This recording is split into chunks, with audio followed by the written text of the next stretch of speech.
আমার এই চ্যানেলটির নাম লোক সংস্কৃতি রংপুর। উদ্দেশ্য লোক সংস্কৃতিকে বাঁচিয়ে রাখা।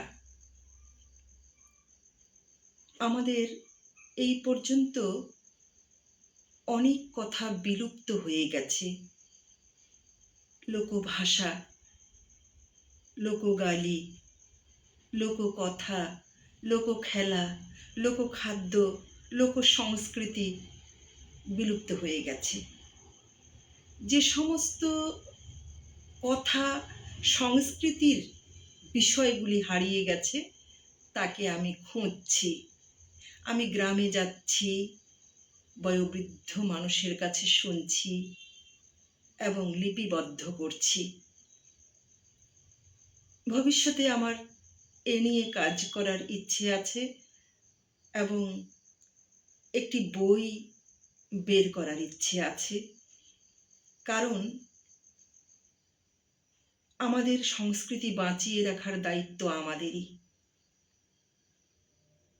আর বিশেষ করে লালমনিরহাট সংস্কৃতি নিয়ে খুব একটা তেমন বই নেই।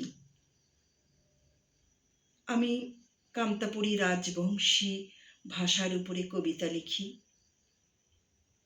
এই কবিতা নিয়ে অনেক তিরস্কারও হয়, তাতে আমার কোনো যায় আসে না, কারণ আমার সংস্কৃতি আমার পরিচয়।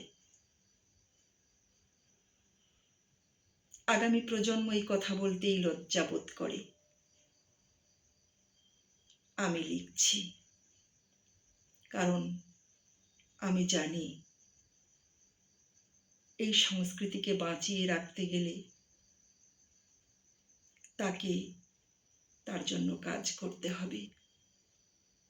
আপনারা আমাকে সাহায্য করুন। সেটা ভাষা দিয়ে হতে পারে, সেটা পুরনো দিনের যে কোনো কথা, যে কোনো বিষয় নিয়ে আমার এখানে লিখতে পারেন, কমেন্টে লিখতে পারেন। আমি এগিয়ে যেতে চাই, আমি আপনাদের কাছে যেতে চাই। আমি পুরনো বিলুপ্ত ভাষাগুলোকে, বিলুপ্ত সংস্কৃতির লোক বিষয়গুলোকে তুলে ধরতে চাই। আপনারা আমার সঙ্গে থাকুন। আপনারা আমার সঙ্গে থাকলে আমি সমৃদ্ধ হব। আমার সংস্কৃতি বেঁচে থাকবে। ভালো থাকবেন, পাশে থাকবেন। ধন্যবাদ।